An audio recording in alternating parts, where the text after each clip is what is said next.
We did call for outside resources as it related to that dugout area. And when I say dugout, it was probably about 12 inches deep underneath the pine tree. We didn't find anything in it. As you can tell with the amount of time that we've been at the house, probably now more than 48 hours, there's lots of evidence inside, as we indicated yesterday, that demonstrated to us that there was some type of violent activity. Although we're going to remain optimistic that we're going to find the homeowners, the Johnsons, we're leaning more towards this is going to be a homicide. Hopefully we're wrong, but that's where we're leading. There's enough evidence now inside the home and with the vehicles and other things, again, that I can't get into, that lead us to believe that this is more or less going to be a homicide rather than a welfare check or missing person case. Again, as I said, hopefully we're wrong, and in this case I'm okay to be wrong. And so we remain a little bit hopeful, but judging by the amount of activity that's been going on, that's where we're headed. As most of you know, yesterday or the day before, we arrested the son of the Johnsons, Nick Johnson.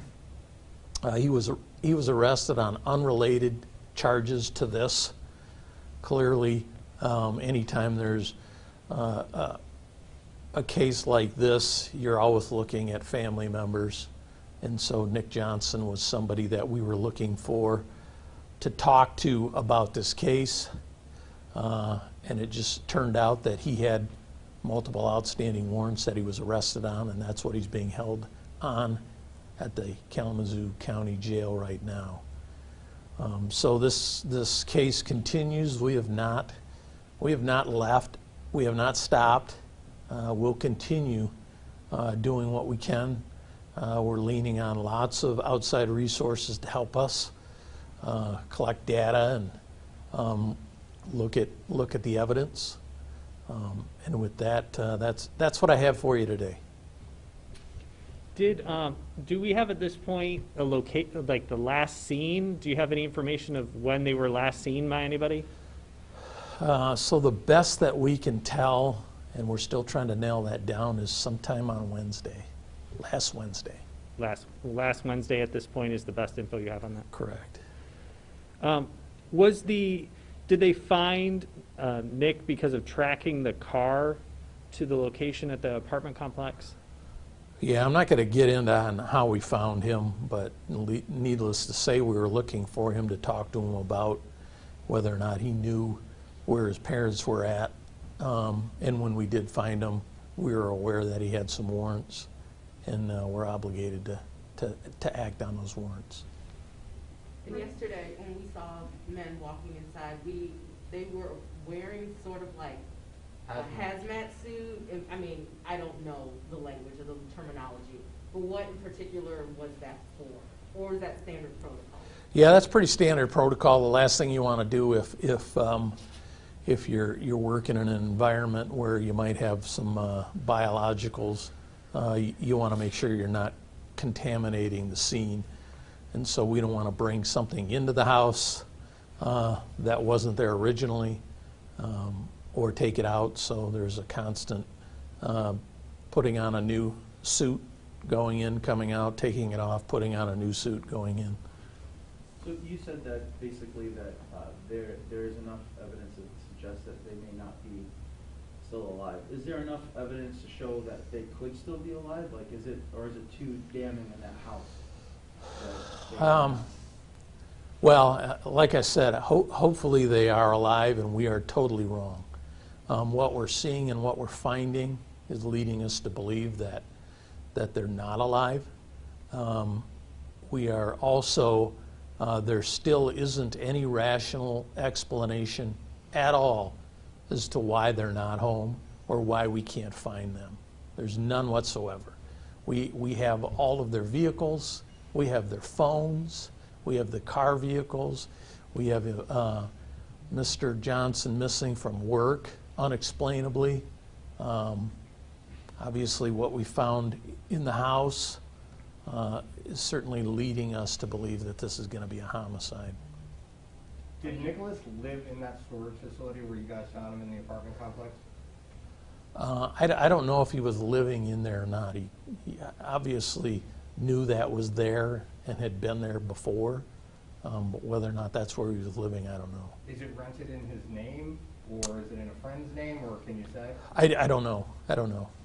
And where is it located on the property? Because we've been over there a bunch, and I didn't really see any storage facilities. Do you know exactly where it might be? I believe it's in the basement of a Mallard Cove apartment. So Mallard Cove and Miller Meadows are really, really close together, so sometimes people don't know the difference between the two. But my understanding is it was in the basement of the complex in Mallard Cove. So it's a different apartment complex, Mallard Cove, not... Mallard Cove is different than Miller Meadows. Oh, okay. Are you able to speak at all on the history with the son and the parents and the little violence there? Not really. I don't have a lot of background on that. I just know that he's 27. He's their son. He doesn't live there. That's about all I know. Is the son at this point classified as a person of interest or a suspect? I certainly would think I'm safe to say that he's a person of interest. Yeah. Okay. And I know, again, there's a lot you could say, but when, we had heard there were signs of violence, can you give us any of those signs? What particularly sort of triggered you guys like, okay, this is more than... I'd rather not. I mean, this is an ongoing case, and I don't want to overstep and say something that I shouldn't. Needless to say that the people working this case have worked cases a long, long time, and you can see things and develop hypotheses of what this might be. And again, I'm going to keep saying it.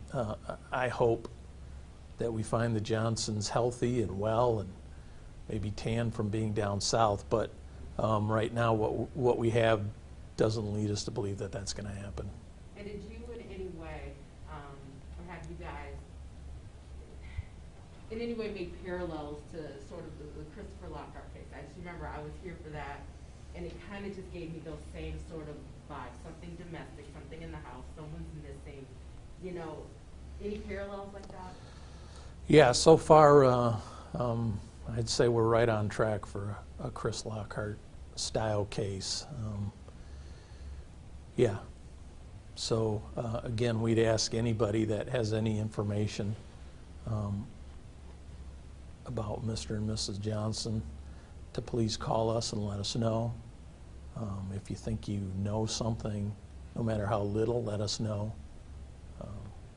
Is yeah. all their family out of state?